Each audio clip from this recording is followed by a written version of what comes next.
tava com 40. 5 horas da tarde. Eu estou aí. Legal. Mas não fique olhando, ficando não. Sim. Não fico não, mas é porque eu sabendo que eu tô me vendo, eu tenho Isso segurança. aqui é o que tá no programa, certo? Sim, Tá sendo certo. gravado, certo? Certo. Pode começar? Pode começar. Beleza.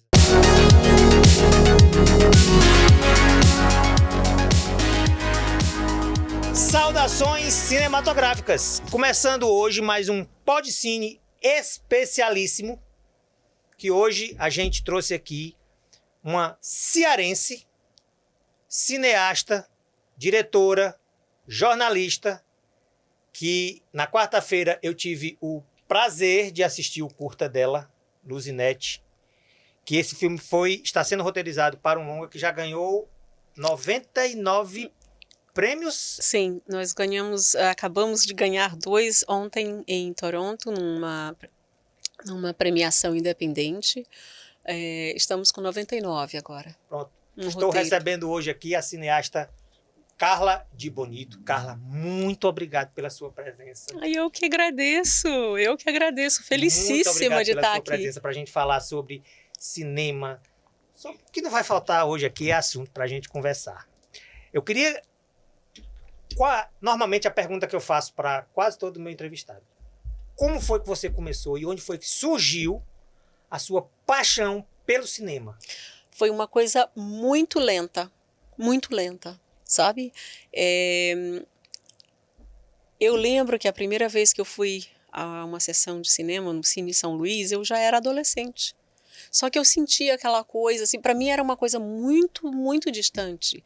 Eu não pensava ainda que eu queria fazer aquilo. Eu já nasci uma artista, porque mesmo na escola eu fazia a coreografia das danças, eu cheguei a dançar, me apresentei muitas vezes também, fiz danças folclóricas, fiz jazz. Então a arte estava sempre ali, ligada, né, pulsante. E aí eu queria fazer alguma coisa, tanto que eu fiz um ano de universidade aí na Unifor, fiz fonoaudiologia, porque eu tinha essa preocupação, sabe, de fazer algo que eu pudesse ajudar ao próximo. Então, por isso que eu digo que foi uma coisa muito lenta, eu fiz um caminho muito, né, tanto que eu fui em 85, fui embora do Brasil, fui para a Itália, e fiz jornalismo, me formei em jornalismo, que eu achava que era isso, você ajuda, você fala sobre as verdades, essas questões sociais, né? E aí eu entrei depois, comecei a fazer documentário, fiz alguns documentários, inclusive aqui no Ceará eu fiz em Iguatu, eu trabalhei, teve um período que eu vim de volta para o Ceará e eu trabalhei uns 4 meses como jornalista da Secretaria de Saúde. E enquanto eu trabalhava lá, o prefeito de Iguatu, não lembro mais o nome, me convidou para fazer um documentário que era bem interessante porque era para mostrar o trabalho, um trabalho que estava sendo feito. Isso nos 80? Isso, início dos anos 90, quando eu vim aqui passar uma temporada. E aí, sobre o trabalho da Organização Mundial da Saúde. Eles tinham um programa onde os médicos, era um médico e uma enfermeira, que visitava essas comunidades mais distantes, assim, no meio do nada. Então eu fui fazer um documentário sobre isso. Eu adorava fazer documentário. Aí voltei depois para a Europa de novo, né? E foi indo, eu consegui o meu emprego como jornalista. Comecei na BBC, e isso foi em 97. E daí foi crescendo essa coisa de sempre querer documentário, mas era assim, era uma coisa que ia e voltava, a coisa do cinema já estava mais, né, mas eu tinha os meus compromissos como mãe, eu tinha que criar 2 filhos, depois eu me separei, me divorciei com crianças pequenas, então ficava tudo isso muito distante, né? Só que em 2005, as coisas vão se encaminhando. Aconteceram coisas políticas, né, e por conta disso o diretor-geral da BBC saiu e por conta disso 2.000 empregos da BBC tiveram que ser, né, cortados. Não era o meu, mas eu tinha a oportunidade de pegar a redundância, né? Então, a BBC, eu digo, sabe de uma coisa? Eu estava já com a BBC Brasil, bem difícil, eles não deixavam eu fazer concurso interno para fazer alguma coisa como produtora e tal. Você sempre sediada em Londres? Sempre sediada em Londres. Aí eu disse, eu vou fazer cinema. Foi quando eu vou fazer cinema. Então, como parte desse pacote de saída, né, voluntária, você recebe o seu dinheiro e a BBC, sendo a BBC, pagou 2 cursos para mim, para eu fazer, retreinar em outra coisa que eu quisesse. E foi aí que eu disse, vou fazer cinema. Né? Então, eles pagaram um curso para mim na Escola de Cinema de Cuba, que foi um curso de edição, e um curso de direção na Polônia. Eu fiz esses 2 cursos e imediatamente já comecei a fazer o roteiro do meu primeiro curta, que foi o Friday, Saturday and Sunday, que eu fiz realmente sem nenhuma... Eu não tinha preparação, porque eram cursos de edição, eu não sabia como escrever um roteiro. Eu escrevi o roteiro achando que era daquele jeito, mas escrevi. E foi um filme, um curta de 15 minutos, que chegou e teve a sua primeira exibição no Festival de Montecatini Terme, em 2006. E aí mandei, naquela época você ainda tinha que colocar tudo naqueles DVDs e mandar pelo correio. Era caro, não tinha muito, então não mandei para muitos, mandei para esse, entrou, mandei para Cannes, e aí acabou sendo mostrado no Marché du Film. Aí tudo bem, eu estava decidida a continuar, só que por motivos de família, novamente eu tive que dizer, né, vou ter que esperar. A minha mãe foi diagnosticada com Alzheimer, eu com as crianças pequenas e tudo, e aí teve esse período todo aí, até que em 2011, 2012 eu decidi adotar uma criança, e ela tem necessidades especiais, então mais 7 anos aí. Parabéns 2 vezes. Mais 7 anos, até que um dia eu olhei e disse assim, eu acho que agora dá para eu voltar e continuar. E aí eu olhei e eu digo, nossa, o que é que eu vou fazer agora? Eu estou totalmente fora, né? Não sei mais de nada, assim, eu tenho que... E foi decidir, eu vou fazer a Universidade de Cinema. E aí, por conta toda a experiência que eu tinha já na BBC, eu não precisei fazer portfólio, eu fiz uma entrevista e eles me deram a vaga ali. Fiz a entrevista com o diretor do departamento do audiovisual da universidade. Foi excelente e ele disse, olha, te dou a vaga incondicional agora, se você quiser. Eu digo, eu quero. E aí foi quando eu comecei a fazer a escola de cinema, né? A universidade, me formei e como formação para graduação, como a minha especialidade era roteiro, produção e direção, eu tinha que escrever e dirigir um curta. E aí, o que eu vou falar? E veio a ideia, então, de fazer sobre o último dia de vida da minha irmã. E foi aí que eu escrevi o Luzinete.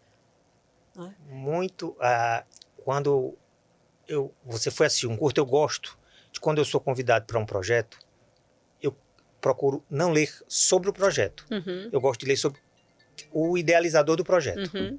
Quem vai fazer o projeto e tudo. Porque eu gosto de me surpreender, seja pro lado bom. Já vi coisas boas e já vi coisas ruins.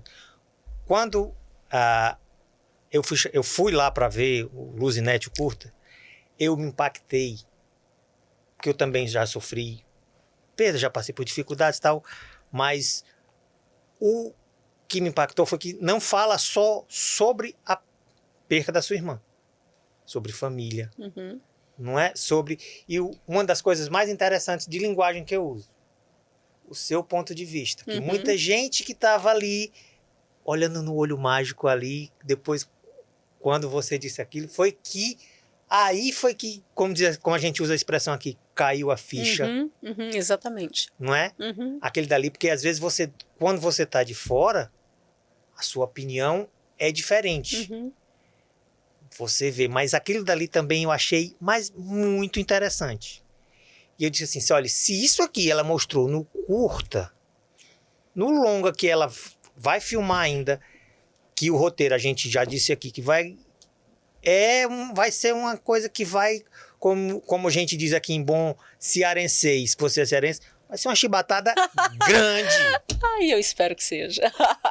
Espero que seja. Realmente... Porque já está tudo pronto para ser filmado, né? Ele tá, a gente só Assim, precisa de captar, né? certo. Estamos em fase de captação, a gente só precisa dos recursos mesmo. É um filme que tem um orçamento aí em torno dos 6, 7 milhões de reais.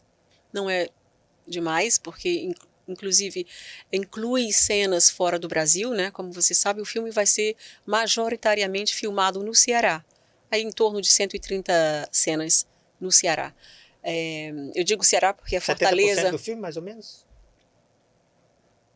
Sim, 70% do filme, Ceará. Aí tem as cenas de Roma, né, que são mais ou menos umas 30, e as cenas de Londres, eu digo Londres e Brands Hatch, ou Silverstone, um dos dois, a gente não decidiu ainda, mas tem que ser num autódromo. Então, assim, vem aí umas 10, 11 cenas. Então, por isso, né, que aumenta um pouquinho. Mas tem um elenco, assim, espetacular. A primeira pessoa que entrou foi Marcélia Cartacho. Eu liguei para a Marcélia, ela estava em João Pessoa e eu em Londres. Eu falando, eu digo, olha, Marcélia, sou neta de paraibano, amo o seu trabalho, desde que vi A Hora da Estrela. É um filme que me emociona demais, porque eu sou Inclusive nordestina. foi reexibido agora, eles remasterizaram e foi reexibido Mesmo, agora é há um fantástico. tempo Meu atrás, Deus, algumas semanas. Bom, aí eu conversando, eu digo, olha, eu não tenho ainda nem o argumento, mas como é a história? Eu fui contar a história e ela falou assim, tô dentro. E ela foi a primeira pessoa que entrou sem argumento, sem ler roteiro, né? E pela força da história, pela força das histórias das mulheres, né? Que é esse outro ponto que eu queria falar. Duas coisas. Uma, quando um elenco é comprometido, que você mostra o projeto, que você mostra o roteiro, o resultado sai completamente diferente. Mesmo sendo um filme de baixo orçamento, o resultado sai, mas sai muito melhor do que você gasta 100, 150 milhões de dólares quando você vai ver o filme. Sim, eu também acredito nisso. E eu te digo uma coisa, Olavo, o elenco, eu vejo, porque quando eu converso com eles, é um elenco tão comprometido, sabe? Da Dani Gondim. A Dani, você viu, encontrou com ela na quarta-feira. A Dani não era para estar ali, ela era para estar em Portugal. Ela adiou a passagem dela para fazer aquela leitura, para estar presente, entendeu? Para dar suporte e apoio, né, à equipe inteira. Então, assim, eu converso, por exemplo, com a Hermila Guedes. Inicialmente, foi interessante porque quando eu contactei a Hermila, eu estava em Cuba, no Festival de Havana, de 2006, quando passou o Céu de Sueli, né? E aí eu me lembro que quando eu vi o filme Céu de Sueli, eu achava que ela era parecida comigo, porque um dia eu vi o DVD e eu olhei assim de uma vez e eu não percebi, eu pensei que era uma foto minha. Digo, nossa, e quando eu comecei a fazer o elenco desse Nossos Caminhos, disse, vou ligar para a Hermila para ver se ela tem interesse de ser eu. Só que quando ela me mandou umas fotos, eu dei uma olhada também em umas fotos aí do Instagram, eu vi uma foto dela caracterizada de anos 60. Aí eu falei, nossa, não, ela vai ter que ser a minha mãe biológica. E aí ficou como mãe biológica, ela ia fazer o papel da Maria Alice. Só que recentemente saiu a atriz, né, que ia fazer o papel de Luzinete, e foi uma coisa assim, porque eu pensei, meu Deus, e agora? Quando eu olhei novamente, e o pessoal da minha equipe falando, nossa, mas Carla, eu pensei que a Hermila ia ser a Luzinete. Eu levei aquela coisa, tipo, meu Deus, a resposta. Aliás, a resposta veio que eu passei a noite toda naquela confusão, e de manhã eu me lembro que eu vi uma foto que era eu no centro, a Dani de um lado e a Hermila do outro, uma foto lá, foi tirada em Cannes, né? Na hora que eu vi, eu digo, tá aí a resposta, ela tem que ser a Luzinete. E aí eu falei com ela, Hermila, olha, é assim, o que é que tu acha? Você vai passar de um papel importantíssimo, mas de suporte, para o papel de protagonista. Também são duas protagonistas. Ela adorou, conversei com os agentes dela, adoraram. É um personagem fortíssimo que eu digo, só a Hermila poderia fazer. Porque ela tem isso, entendeu? Ela tem tudo. Ela tem tudo para ser a Luzinete. Porque ela vai trazer aquela bagagem toda, aquela coisa, aquela força da mulher nordestina. Um papel muito difícil. Ela vai ter cenas muito, muito desafiadoras, entendeu? Eu tenho certeza que o resultado vai ser surpreendente. Eu tenho certeza. Agora, voltando aqui para a parte da concepção da ideia até o produto entregue pronto. Eu gosto muito de ver documentários sobre este trajeto. Processo, este sim. trajeto que o cara tem o roteirista ou a roteirista tem a ideia do filme, fala, vamos passar por vários... várias pessoas passam. Por exemplo, eu estava vendo entrevista de Superman, o filme. O primeiro roteiro do Super-Homem, o filme, é completamente diferente do filme entregue. Porque você vai... Não, isso aqui não interessa, tira ali e tal. Esse processo pelo qual você passou até você começar a escrever o filme, você fez tudo isso em Londres. Sim, mas ele foi num tempo até meio recorde, sabe? Mas a pergunta que eu quero fazer é, você, com essa experiência, essa bagagem e tudo, você acha que lá fora não é que seja mais fácil, porque o trabalho, seja qual for, da concepção até o final, é um trabalho que eu admiro, porque você entregar o produto para o público, um produto pronto, é muito trabalho. Mas você fazer cinema lá fora e você conhece as dificuldades daqui, o que é que você acha menos burocrático para inscrever em festival? Tá, assim, se você acha melhor, que tem mais recursos, o pessoal lá é mais receptivo do que aqui no Brasil, porque eu sempre digo que vários filmes, agora de uns 2 anos para cá, as cabines para a imprensa que está tendo mais filme nacional. Antes não tinha. Nós temos uma quantidade fenomenal de festivais. Além disso, as pessoas têm um interesse muito maior no cinema do que se tem aqui no Brasil, entendeu?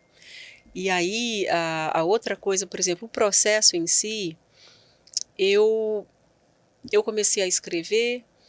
No início, eu até tinha convidado uma amiga e ex-colega de BBC para escrever comigo, mas aí depois mudei de ideia, porque aquela coisa da mulher, né? E eu achava que eu não tinha capacidade, assim. Eu sempre confiei muito nas minhas coisas e tal, sou muito corajosa, mas era uma coisa nova para mim.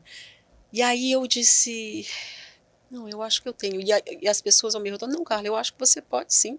E eu comecei a escrever, escrevi o roteiro sozinha, entendeu? Porque eu sabia o que eu queria que entrasse no roteiro, eu sabia o que era mais relevante, eu já tenho a ideia do que eu posso contar, do que eu devo contar, como eu devo contar, né? Quando você lê a crítica que saiu, a última crítica que saiu na revista do BIMIF, que é um festival do Rio de Janeiro, sobre esse roteiro, você vai entender o que eu estou falando. Ele é complexo, tá? Porque ele tem flashbacks dentro de flashbacks. Eu não sigo fórmulas. Eu sigo aquilo que diz o meu coração e o que eu acho que eu estou passando a ideia que eu quero. E de uma forma que as pessoas vão entender. Não só que eu entendo, mas que as pessoas vão poder entender, né?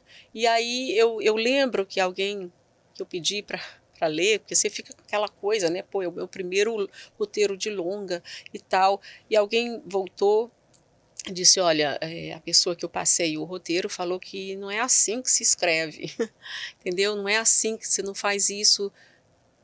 Mas eu disse, tá. Mas olha, Olavo, em momento nenhum aquilo sabe, disse, poxa, você não sabe fazer, você não... Não, eu disse, não, peraí, não funciona para ele, mas para mim está funcionando.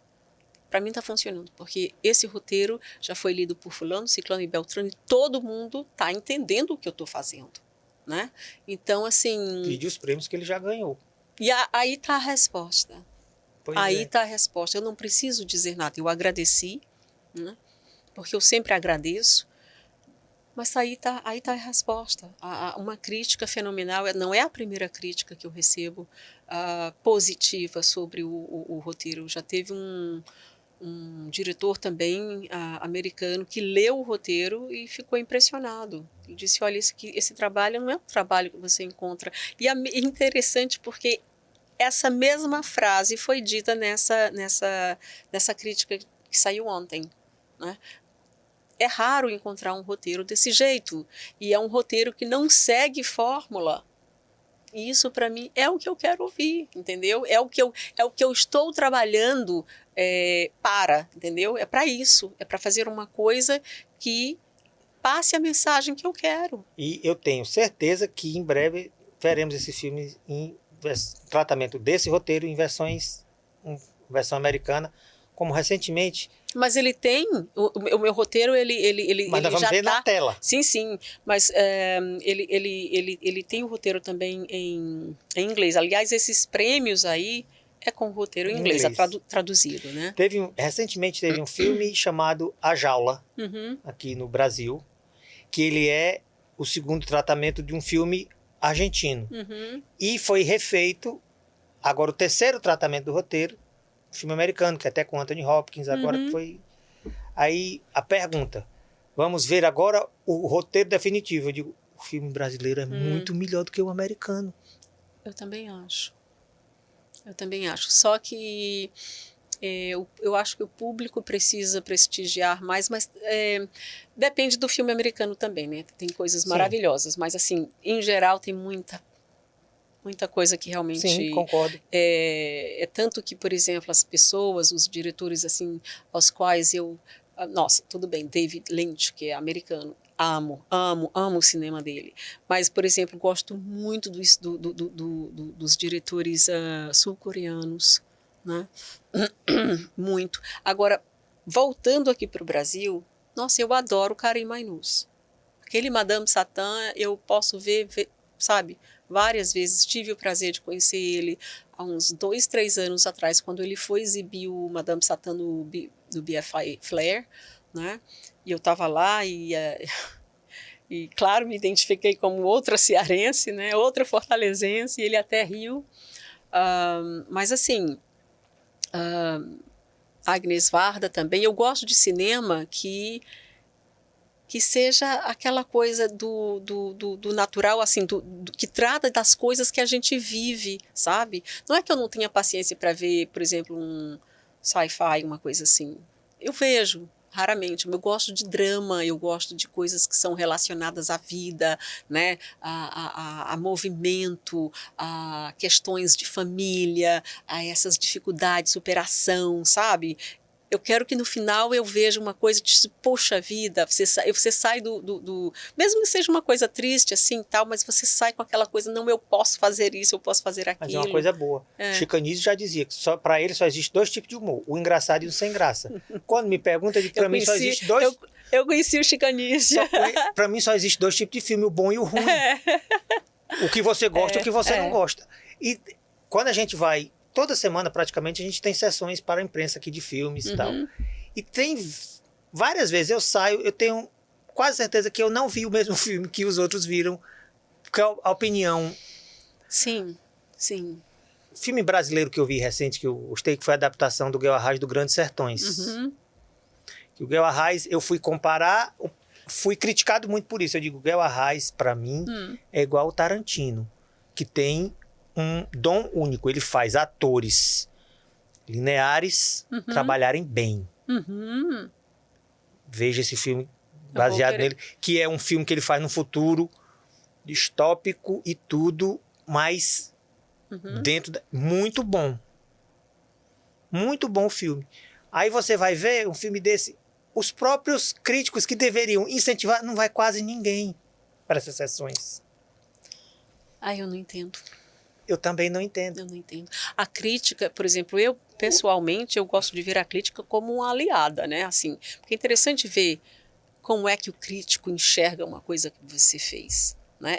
É interessante ver como o público vê. Se eu não uma tivesse coisa... visto o curta, quando eu for ver o longa, quando eu fosse ver o longa, eu não teria atentado para o detalhe do olho mágico ali. Então, quer dizer, o curta, você falar com os realizadores, ajuda muito isso, a sua concepção. Sim, claro. Como esse filme que eu falei com você aqui em off, a produção australiana que eu fui ver, que ele fez com atores australianos, que isso ajuda, diferencia, né? Então, são essas nuances que o pessoal, às vezes, não leva em conta, e isso influencia muito na crítica. Mas olha, não é só o pessoal, não, o próprio diretor também. As escolhas do diretor são importantíssimas. Aí é onde você diferencia, por exemplo, uma pessoa que vai fazer um trabalho porque está mais interessado na parte comercial, na parte de ser conhecido, na parte de agradar, do que aquele diretor que vai fazer uma coisa realmente pela arte. Entendeu? É interessante, é muito bom você agradar. É ótimo, todo mundo quer agradar. Mas nem sempre quando você agrada, você está fazendo a arte. A minha maior preocupação é fazer arte que cure, entendeu? Esse é o que eu me proponho a fazer. É o meu cinema, é o cinema de Carla de Bonito. Eu quero fazer coisas que sejam artísticas, mesmo que não necessariamente comerciais, mas que curem. Não só a mim, mas a quem está vendo. Ou você saindo triste, ou você saindo alegre, aquilo foi bom para você, pela experiência que você teve, ou que você vai ter. Pois é. Então, por exemplo, eu gostaria de nunca ter que comprometer uma coisa. E sempre que a gente tem reunião, que eu tenho reunião com a equipe, tá, assim, às vezes me fazem uma pergunta, eu digo, olha, não vou comprometer nisso. Não. Eu não sei como que a gente vai conseguir, mas a gente vai conseguir, porque eu não vou comprometer a qualidade, não vou comprometer isso, não quero comprometer isso, não quero comprometer aquilo. Entende? Nesse ponto, assim, eu procuro realmente... e fazer cinema independente, eu sei, eu não tenho todo esse dinheiro. Aliás, no momento não tem, mas vai aparecer. É assim que eu vejo as coisas. Vai aparecer. Mas o cinema independente é isso, é determinação. E vai dar certo, e você faz... e procurar o alternativo também. O cinema independente está crescendo cada vez mais, Olavo. Eu faço parte de uma comunidade que se chama... a comunidade de... É a maior comunidade de cineastas independentes do mundo. Nós já somos mais ou menos 70 mil, a Wild Filmmaker. Né? Então, eles promovem festivais independentes no mundo inteiro, muitas vezes em como que a gente chama? Em quase que parceria com grandes festivais. Inclusive, por exemplo, não só o Luzinete, mas o próprio Roteiro dos Nossos Caminhos já foi mencionado no The Hollywood Reporter, foi mencionado no Variety. Agora em Cannes ele foi mencionado agora no Variety ou Hollywood Reporter. Veneza foi mencionado, Veneza do ano passado. Não esse agora, foi mencionado no Variety, né? Então, assim, ele é uma instituição que está cada vez maior. Por quê? Porque é difícil você fazer parte daquele né? Daquele nicho fechado. Justo. E outra coisa também que eu vejo muito no Brasil, muito mesmo eu tenho observado, as pessoas são muito limitadas naqueles festivais já mais conhecidos, como Cannes, como Oscars, The Golden Globe, Veneza, Berlim, nem de BAFTA se fala aqui. Gente, BAFTA é um dos 5 mais importantes e não se fala. Eu já disse nas minhas críticas que todo mundo que endeusa o Oscar... O Oscar não é o mais importante. Não, o Oscar é mais um. Não, mas sabe qual é o mais importante? E isso eu escuto das pessoas mais importante não é o Oscar, é Cannes. Sim. É Cannes. Cannes o verdadeiro... Entendeu? O Oscar, gente, hoje em dia, tanto que eu digo, meu Deus, peraí. Eu acho o Oscar hoje, melhorou bastante depois da pandemia, mas eu acho o Oscar um prêmio muito injusto. É injusto, e outra coisa, acho que muitas vezes foi bem injusto, muitas vezes foi muito injusto, mas é assim também... Fernanda Montenegro, quando concorreu ao Oscar, que perdeu para Gwyneth Paltrow, quem merecia o Oscar era ela. Meu Deus, eu achei um dos absurdos grandes do Oscar. Claro. Pela Central do Brasil. Claro. Aí eu vou concordar com você. Eu me lembro que eu olhava assim, eu dizia, meu Deus, não! Como é que essa menina ganhou com o Shakespeare in Love? Entendeu? Não estou desmerecendo o trabalho dela, mas a Fernanda Montenegro deveria Mas o destaque ter é do ganho. melhor. Então vamos destacar o melhor. Não é assim. Pois é, não e é outra assim. coisa também, outra coisa que as pessoas esquecem, muita gente esquece, é a campanha que é feita. Na minha crítica que eu fiz do Vitória, que foi com a Fernanda Montenegro, 95 anos que fez o filme Vitória, agora que o filme é dela. O filme tem 2 personagens, ela é o principal. Eu disse assim, sabe qual é no meu comentário, no final do meu comentário, eu digo, sabe qual é o pior disso tudo? É que um trabalho lindo desse, majestoso desse, não vai ter nenhuma menção em festival, não vai ter nenhuma briga para colocar ela como indicada. Por quê? Pelo próprio cinema. A culpa é do próprio cinema brasileiro, que prefere dar valor a outras coisas, e um trabalho desse, de uma atriz desse, com o porte dela, não é reconhecido. Aí todo mundo vai, não, mas o filme é maravilhoso. Mas não é reconhecido. Mas tem muita gente não reconhecida aqui, né? A gente estava falando, eu me senti, realmente foi uma honra ter a visita do Rosenberg Cariri, ali presente, né? E eu estava lendo assim, eu digo, meu Deus do céu, não se fala, é aquilo que eu falei naquele dia, na quarta-feira. As pessoas preferem colocar o nome de uma rua, de uma pessoa que ganha um BBB, que ganha uma coisa assim, do que realmente, meu Deus do céu, não se fala de Karim Mainussa, que pelo menos eu nunca vejo. Né? Não vejo falar de outras pessoas. A própria, por exemplo, falando aqui de uma grandíssima atriz, que é a Florinda Bucão, repito aqui novamente, que tem 1 ou 2 Donatellos, que é o Oscar da Itália, né? E aí, quem nem sabe, ninguém tá nem aí, ninguém... Meu povo, acordem! Enquanto nós estamos gravando este podcast, entrou um filme em cartaz chamado Entre Leões, se não me falha a memória, com a Denise Fraga. Um filme todo filmado em Portugal. Um drama. Está em cartaz em uma sala aqui da cidade. E eu disse, no meu comentário da rádio, da Jovem Pan, eu falei, corram para o cinema, que ele, se ficar em cartaz... Está em cartaz. Aqui em Fortaleza também? Se ficar em cartaz até próxima quarta-feira, corram para ver. Nossa Senhora. Está em cartaz em uma sala. Então, eu acho isso um absurdo. Toda semana, quando você recebe a programação, tem um filme nacional para estrear. Infelizmente, eu classifico o terrorzinho básico do mês, que é aqueles... Sim. E a comédiazinha básica nacional, que é o que vem, que é o subgênerozinho que ali já tem o público, vende e tal. Mas esses filmes de drama não estreiam, a grande maioria, da Bahia para cá, que é do Nordeste. Sim. Aí você vai ter, quando você está em São Paulo, você tem que ir atrás de um circuito alternativo para poder assistir, que aí o filme faz muito mais sucesso e às vezes também não é divulgado no serviço de streaming. Nossa, é uma tristeza. Há uns 2 anos, se não me falha a memória, tem um filme chamado Tempos de Bárbara, que foi um dos filmes brasileiros que eu gostei mais dos últimos tempos, que é com a Adriana Esteves, que fala... Ai, Adriana Esteves é maravilhosa. Que fala, ela tá com a filha no carro, sofre um atentado e tudo, e a filha leva um tiro e a filha morre, e ela vai atrás dos assassinos da filha, assim. É um filme forte, é um filme bom.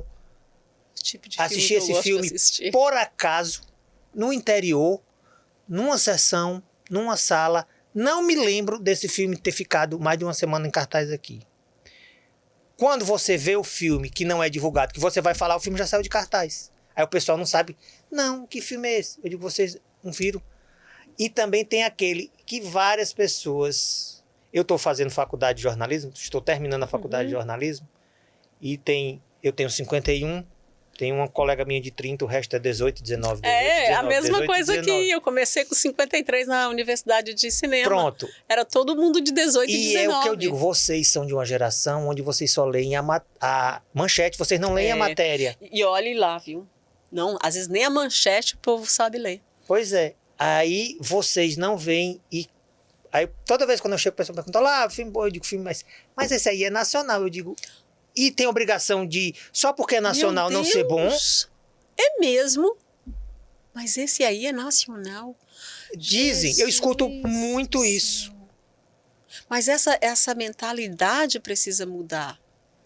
Né? E para mudar uma mentalidade é um trabalho longo, não é uma coisa assim de Eu poucos tenho anos. essa briga muito grande.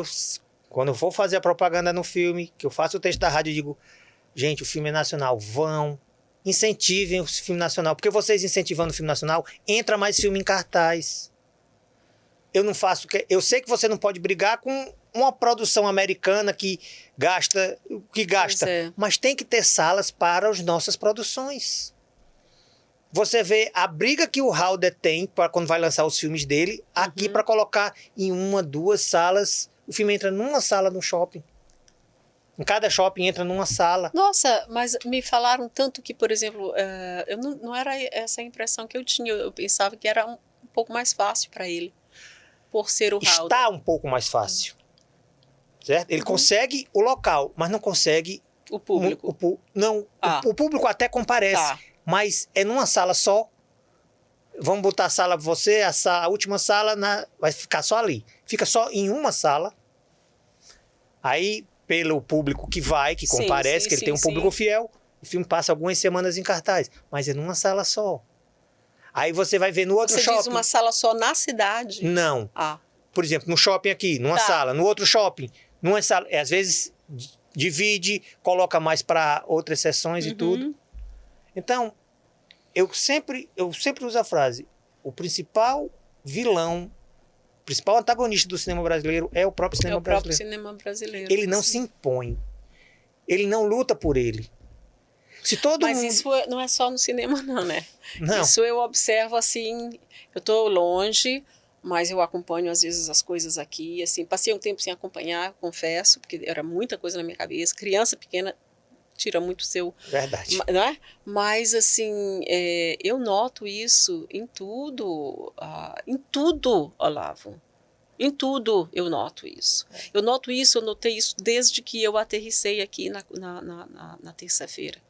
Eu já comecei a notar do próprio aeroporto.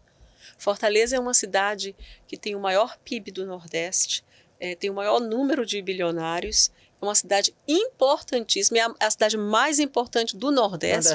E nós temos um aeroporto Michuruca. Michuruca, que eu fiquei assim, o quê? Isso aqui, o aeroporto de Fortaleza? Internacional? O saguão internacional que a gente passou?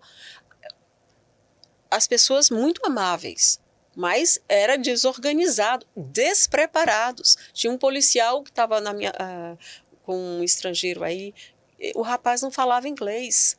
Você está recebendo um voo internacional, as pessoas ali eram obrigadas a falar alguma coisa, entendeu? Pelo menos, sei lá. É difícil, sabe? E aquela coisa do passa para cá, passa para colar, a fila que você não entende qual a fila que você vai entrar. A desorganização. Muito, sabe? Grande. Muito. E esse negócio que você falou, com o fluxo de turista que a gente recebe, eu acho inadmissível nos locais chaves não ter alguém que fala inglês. Eu estava na fila do cinema outro dia e tinham 2 casais na minha frente e iam assistir um filme em inglês. Queriam assistir, viram um cartaz do filme. Porque hoje em dia é quase tudo simultâneo. Aí foi assistir, eu digo, aí a pessoa não tem culpa que trabalha lá, que não sabia falar. Claro. Eu disse assim, eu cheguei para ele e fez assim, eu digo, olha, esse filme que vocês vão assistir, ele é falado em português, ele é dublado. A sessão que vocês querem assistir em inglês é a próxima. Os filmes são dublados aqui? Alguns sim. Tá. Não, mas isso não é um erro só do Brasil. Era um filme, a Itália também dubla. Era um filme infantil. Era um filme que o público era voltado para criança. Então, tá tudo bem, tem que ser dublado também depende mesmo. da área. Por exemplo, mais para a região sul, tem um shopping muito bom com uma sala de cinema onde 99% das sessões são dubladas. Pesquisa feita. Certo. Porque o pessoal, você na legenda você perde 30%. E a maioria lá de baixa renda, então prefere filme dublado. Aí é admissível. Claro. É admissível. Mas eu estou dizendo, não tem informação. a pessoa não sabia explicar. Eu que expliquei, eles me agradeceram. Agora, se eu não estivesse na fila, eles iam sentar e iam ver o filme em português. Aí ia ser aquela confusão que iam reclamar e tal. O que eu acho é que o emprego não vai deixar de existir em canto nenhum no mundo. O que está cada vez pior é a qualificação. É a quantidade ao invés da qualidade. Eu vou lhe dizer uma coisa. Você fala aí da qualificação, eu acabei de vir do Coco Bambu e eu fiquei realmente impressionada com o serviço, pelo menos o serviço que nos foi dado, pessoal super atencioso, que eu disse, nossa, me impressionou. Estava lotado? Gente, não estava, mas tinha bastante gente, né? Mas assim, muito, muito atencioso, muito educados. Serviço é fundamental nesses lugares, né? Eu sei que nem todos os lugares são assim, mas, por exemplo, voltando aqui para o aeroporto, não justifica. Não justifica. Não, se a gente estivesse falando de uma cidadezinha do interior, lá onde o vento faz a curva, mas é Fortaleza.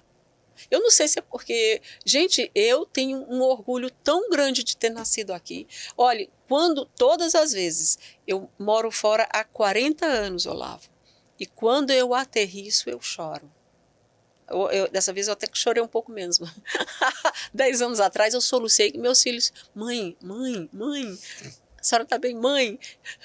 Sabe, assim, dá emoção, eu olho assim, eu fico olhando e tudo muito novo, tudo muita coisa, e eu fico procurando as coisas, porque eu conheço Fortaleza muito bem. Eu morei em periferia, eu morei em várias periferias aqui, sabe, do Jardim Iracema até aquela Vila Peri ali, aquela coisa, eu morei em tudo que foi, meu Deus do céu, lugar que hoje em dia é lugar que eu acho que até as pessoas procuram não ir. Porque mudou, ficou muito pior. Francisco Sá cortou o coração ontem. Fui visitar o SESI, onde eu estudei. Trabalhei muito tempo por ali, realmente piorou bastante. Meu Deus! Eu passava naquela Brasil Oiticica, aquela avenida era uma avenida com tanta vida.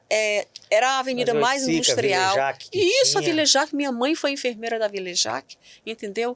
Hoje é uma favela. Ali atrás, eu passei na frente do SESI e eu perdi a frente do SESI porque eu não reconheci. A empresa que eu comecei a trabalhar, que era a empresa do meu pai, o almoço vinha do SESI todo dia. SESI, eu devo muito ao SESI. Muito ao SESI. Eu estudei 6 anos naquela escola, da 3ª série até a 8ª. Eu sempre gosto de citar esse exemplo. Tem um filme feito aqui em Fortaleza nos anos 70 que foi todo custeado pelo Edson Queiroz. Mesmo? O Homem de Papel. Esse filme você encontra no YouTube fácil. Eu ouvi falar, O Homem de Você Papel. encontra nesse YouTube. Se você for ver como Fortaleza era bonita na década de 70. Eu me lembro. Passa a Avenida Leste-Oeste sem o Marina. Eu me lembro da Avenida Leste-Oeste sendo construída. Ali não tinha aquela avenida, eram dunas. Eram dunas, porque eu me lembro... No final da Antônio Salles, que era a saleira dos Diogo. Da saleira eu não me lembro. Acho que eu não me lembro, não. Pois é, aí o que eu digo sempre que Fortaleza, ela inchou. Ela não cresceu, ela inchou. Arrancam-se árvores aqui, a esmo e tudo, e ninguém sabe para onde vai. E tudo é uma cidade que ficou feia. Hoje eu vi eu estive na Praça José de Alencar, que é uma praça que a gente vai incluir, inclusive, no filme. E ali a estátua onde ele está, e acho que são jaguares, né? Ali, aquelas onças, aquele coisa. Tudo pichado. Tudo pichado. Aí o meu diretor de fotografia estava falando, não, mas não tem problema, a gente vai ter que mandar limpar para poder incluir no filme, porque para mim é importante. Sim. Entendeu? Tem várias cenas, tem cenas dentro do teatro, tem cenas onde eu passo pela rua, quando eu fui comprar a passagem, né, para ir embora daqui, eu passo por aquela praça. Então, assim, é o cotidiano para mostrar o quão importante aquele teatro, aquela praça, aquela parte da cidade era importante para mim e é importante até hoje. Hoje eu tive no centro e ontem também. Eu adoro o centro. Por que eu adoro o centro? Porque eu cresci indo naquele centro. Eu cresci andando pelaquela 24 de maio e vendo aqueles camelôs. Quando mamãe morreu em 2015, 15 dias depois eu vim ao Brasil.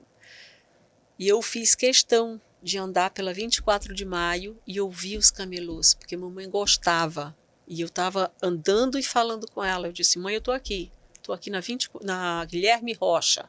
Meus irmãos me levavam para o cinema no São Luís e depois a gente ia ali nas lojas americanas por ali para poder... Comia o cachorro-quente das lojas americanas, era maravilhoso. Eu passei hoje de frente aonde era a Mesbla. E isso eu estava com a minha filha, né? Eu disse, olha...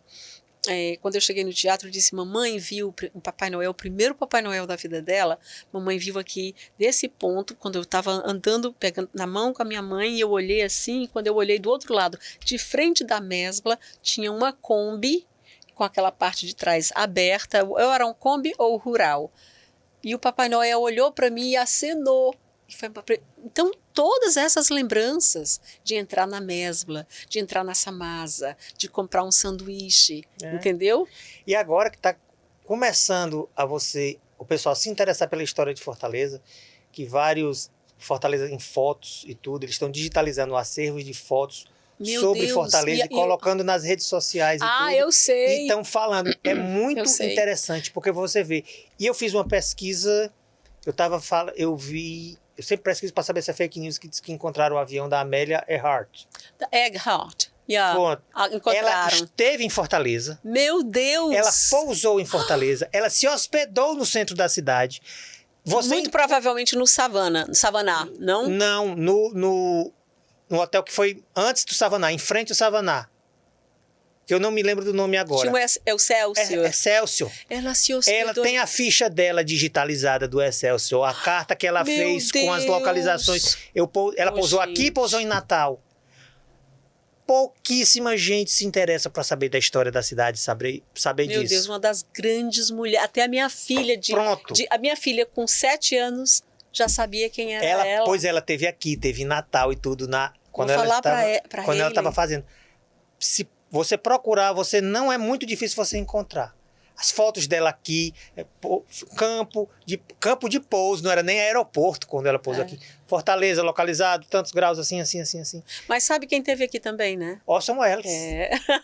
Orson Welles teve aqui. O Calê tava falando, Carla, olha aqui, me mandou ontem à noite, olha aqui, o que foi que eu encontrei? O Orson Welles teve aqui, eu digo, meu filho, minha cidade não é pouca coisa não. Entendeu? Teve aqui. E o que me entristece, me alegra nesse ponto que o pessoal está recuperando essa história, que me entristece é que pouca gente vai atrás disso. Você sabe quando botaram abaixo o São Pedro, lá de Londres, o que eu escrevi, as vezes que eu escrevi, me doeu tanto, porque aquele edifício fazia parte da minha infância, eu passava ali, eu admirava, eu entrei nele porque a primeira esposa do meu pai morou lá, eles moraram lá, e eu me lembro que uma vez a gente entrou e aqueles apartamentos eram lindos, e meu Deus, eu não entendo, e as pessoas, e tinha gente, mas tem mais uma que botar mesmo para baixo, não sei o quê. Você fica, né? Não vou nem falar das outras coisas, né, que botaram abaixo aqui. Sim. É por isso que eu digo, eu faço questão, luto para poder trazer uma pessoa cearense como você, que luta, morou 40 anos em Londres, mas vai fazer um filme aonde? Luta pelo cinema de onde? Daqui, o Rosenberg Cariri. Sim.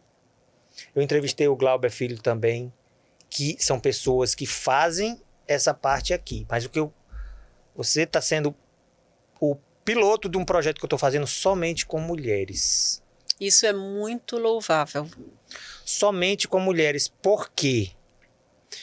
Porque já está muito mais do que na hora de dar o valor ao trabalho delas aqui.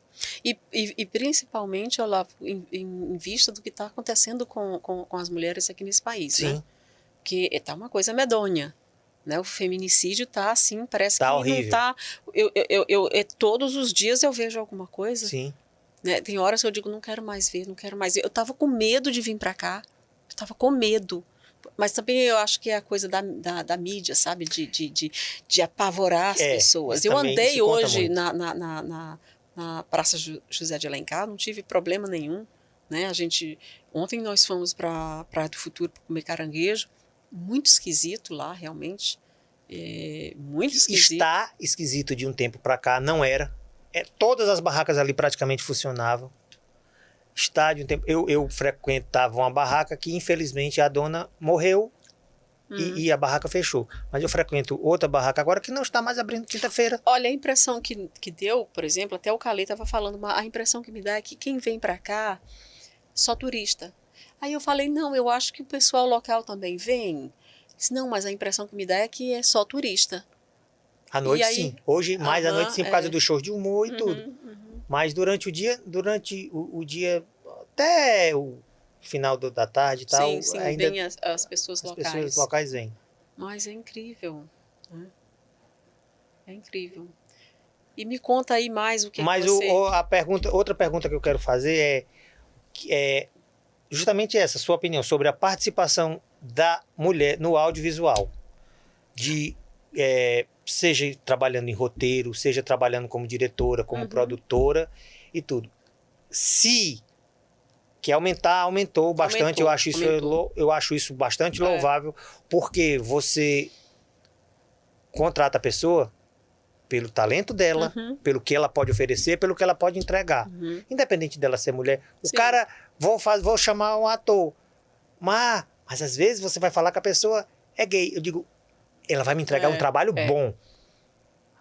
É mulher? Não, aí tem gente que tem preconceito de trabalhar com mulher. Eu digo, mas eu não estou contratando mas não é só porque aqui, ela... não. Eu sei. Mas a pergunta é, se aqui é mais forte do que a Europa, os Estados Unidos e tudo, pelos mercados onde você já andou, aonde o tratamento com a mulher tem melhorado mais? E se a gente que com certeza, todos esses que ainda tem, nós precisamos aprender, né? Eu não sei aqui, né? Porque eu não tenho experiência aqui. Mas, por exemplo, lá em Londres, eu me lembro quando eu fiz o meu primeiro filme, Friday, Saturday and Sunday, o meu diretor de fotografia era homem. Foi ok. Até mesmo porque eu disse, olha, eu não tenho experiência. Você, como diretor de fotografia, tem muito mais experiência do que eu e tal. Então, às vezes, por exemplo, eu esquecia que eu tinha que dizer ação. Então, às vezes, eu ficava prestando atenção e esquecia de dizer corta, né? E aí ele falava, fazia assim um gesto, aí eu, corta, entende? Mas foi uma pessoa, ele era esposo de uma amiga minha que também trabalha, era todo mundo da BBC, tá? Todo mundo da BBC. Eu arranjei tudo na BBC, até parte da locação foi na BBC. Então, assim, mas, veja bem, não tive problema com ele. Ele era nascido na Inglaterra, de origem, acredito, jamaicana, mas era nascido na Inglaterra. Já era diferente. Depois, o meu segundo, que eu fiz e nunca foi lançado, o meu diretor de fotografia era italiano. E eu passei. Tinha essa coisa do machismo, assim. E ele, depois, eu indiquei ele para trabalhar com uma amiga minha, e ela também passou por isso. Então, tinha muito machismo. Né? Agora, eu não acredito que existe, porque é uma coisa ainda muito enraizada, mas está sendo erradicada, né? Acredito que talvez aqui seja mais, não sei, por uma questão cultural, sim. É verdade. É verdade. Às vezes as pessoas deixam de contratam um serviço. E tenho certeza que na Itália deve ser talvez até pior. Não duvido não. Tá. É por isso que eu estou querendo fazer esse projeto, para mostrar a força do trabalho, a força que a mulher, que ela é igual a todos nós. E se duvidar... Em algumas coisas melhor, como também os homens em algumas coisas são melhores. Eu não teria problema nenhum se eu tivesse uma chefe mulher. Sim, entendi. Receber ordem. Tem gente que não admite receber ordem de uma mulher. Eu sei, eu já notei. O meu diretor de fotografia italiano era assim. Eu não teria... Agora, existem ordens. Se ela for fazer assim, olha, vamos fazer assim, o certo é fazer isso, tudo, ela me mostrar. E não, porque autoritarismo Não, claro, independente. e aí não tem, pelo amor de Deus, é independente. Mas eu não teria problema. Mas várias pessoas que eu conheço, mesmo que elas neguem, elas têm. Tem. No fundinho elas têm. Com certeza tem. Com certeza tem. É um problema que a gente precisa realmente trabalhar dia e noite, sabe? Para acabar. Isso. É uma luta incessante para mostrar que todo mundo tem lugar no mercado. Gente, aí vem outra coisa que eu acredito nisso. Eu não acredito em competição, Olavo. Não acredito. Eu sou uma diretora roteirista única, como o Karim é, como o Cariri é, como a Ana é. Todos nós somos totalmente diferentes, entendeu? E eu acredito muito na colaboração, porque você não faz um filme sozinho. Exatamente. Você não faz. Quase nada você faz só. Pois então, é tanto que, por exemplo, Luzinete ganhou 221 prêmios. Mesmo quando era um prêmio só de direção, todas as vezes que eu colocava nas redes sociais, eu dizia, nós ganhamos prêmio tal, tal, tal, tal. Porque se não fosse por eu ter uma excelente atriz, uma equipe fantástica, a minha direção ia ser comprometida também. Sim. Entendeu?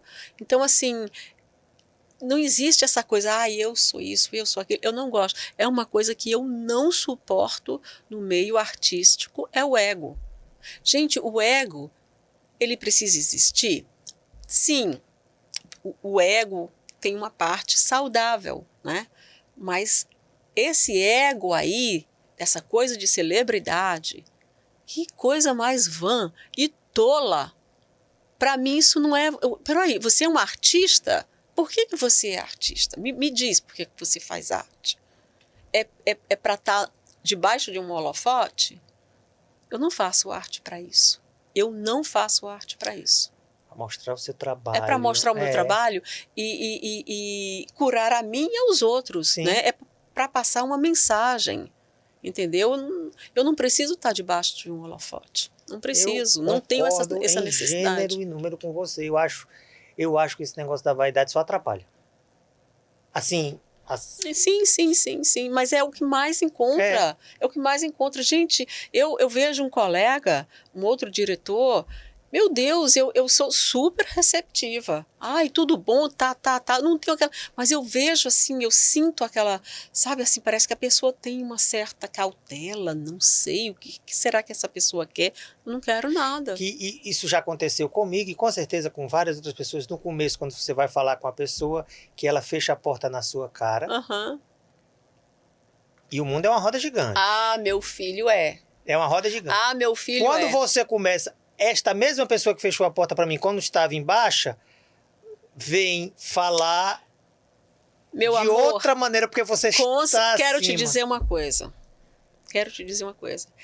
Já fui esnobada várias vezes por pessoas daqui, do Ceará. Várias vezes. Naquele dia do evento. Entendeu? Já veem com outros olhos. Sim. Já veem com outros olhos. Por que agora estão me vendo com outros olhos? Porque eu já ganhei 221 prêmios, mais não sei quantos pelo roteiro? É por isso?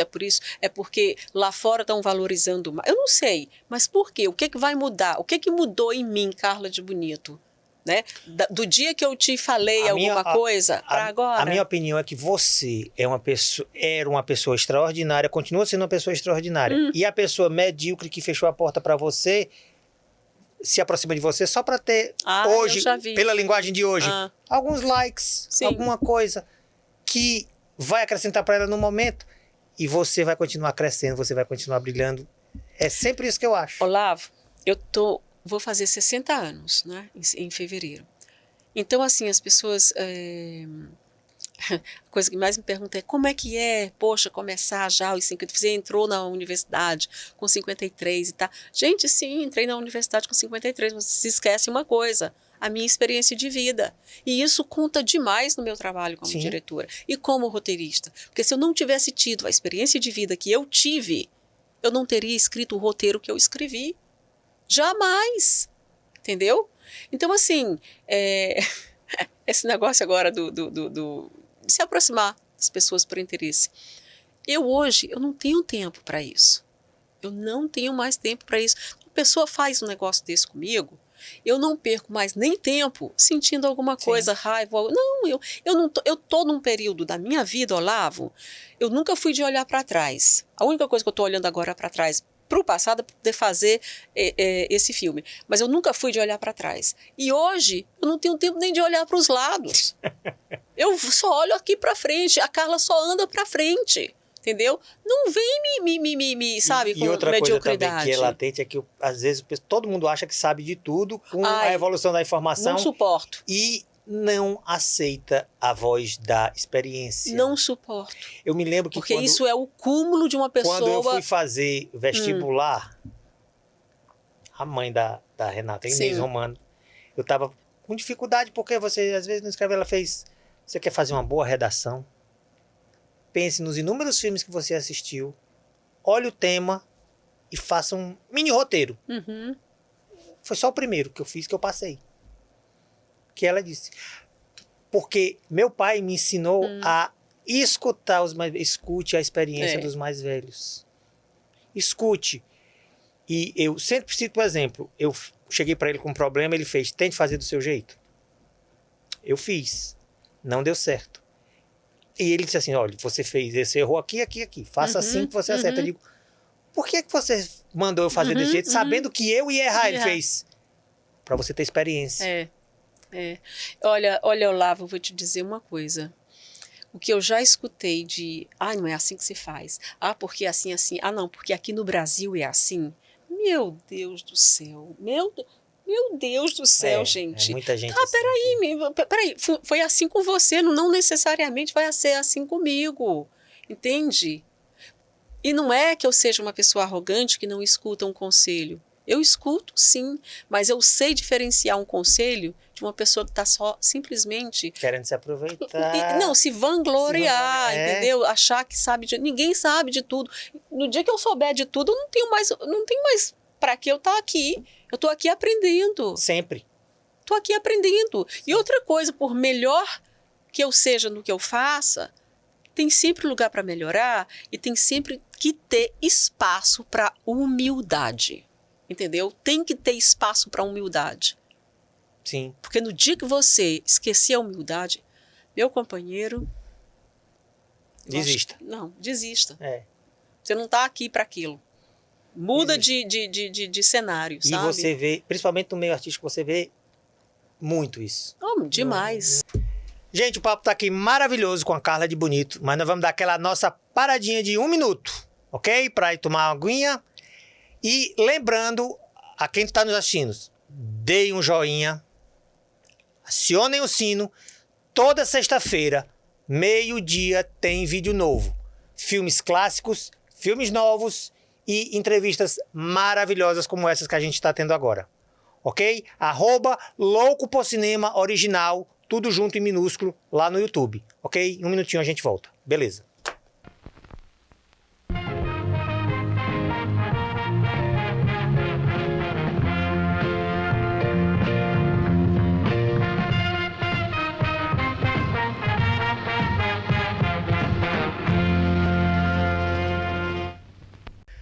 Gente, voltando aqui do nosso minutinho, aqui vamos agora para, infelizmente, as considerações finais dessa conversa que eu queria que durasse umas 5 horas aqui, porque Carla de Bonito, cineasta cearense, uma pessoa maravilhosa que eu vou acrescentar na minha lista de amigos desse ano. Que eu adorei. Coisa mais linda é a gente fazer amigos. Que eu adorei ter conhecido e... Lembrando que quando vier filmar aqui, você já está automaticamente convidada para falar das filmagens, para falar dos lançamentos e tudo. Claro, espero que seja já no próximo ano. Certo? Vai ser no próximo ano. Com a graça de Deus. Vai ser no próximo ano, porque eu tenho TDAH e não pode ser depois não, porque eu não vou aguentar esperar de ver esse roteiro não. Então, você tem aí o tempo que você precisar para fazer suas considerações finais. Muito obrigado pela presença. O bate-papo foi maravilhoso. Obrigado. Muito Por obrigado. abrilhantar aqui o Pode Sim, certo? E com certeza essa foi a primeira de algumas conversas que a gente vai ter. Com certeza. Que a gente tenha outras abençoadas conversas, viu? Sim. Foi muito, muito bom. Eu agradeço imensamente o espaço, ter me chamado aqui. É sempre bom, é maravilhoso. Principalmente, sabe, ter esse espaço num lugar tão incrível, super legal. Vocês não fazem ideia do como é legal isso aqui. E esse bate-papo, a gente conhecer e discutir cinema e conversar sobre outras coisas que também influenciam o cinema, né? Claro. Então, assim, eu agradeço demais, Olavo. Realmente agradeço muito e quero estar aqui em breve e voltar realmente para pré-produção. Essa aqui foi uma pré, né?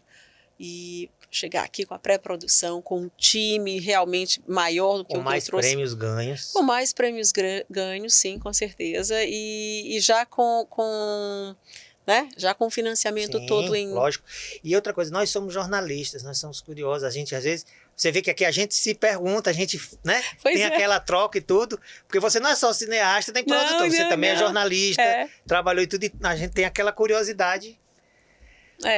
De ficar indagando, né? De ficar... Sim. Peraí, mas por que assim... E de questionar também, né? Isso é importantíssimo. Pois, gente, então continue ligado aqui no @loucoporcinema original no YouTube. Deem um like, se inscrevam e acione o sininho. Esse foi mais um Pode Sim especial, ok? A gente se encontra toda sexta-feira, tem vídeo novo aqui no YouTube. Ok? Nossas críticas escritas estão no www.loucoporcinema.com.br. Toda semana tem crítica nova. E aqui no Pode Sim, toda sexta-feira. Ok? Tem vídeo novo para vocês. Fiquem todos com Deus. Até os nossos próximos encontros.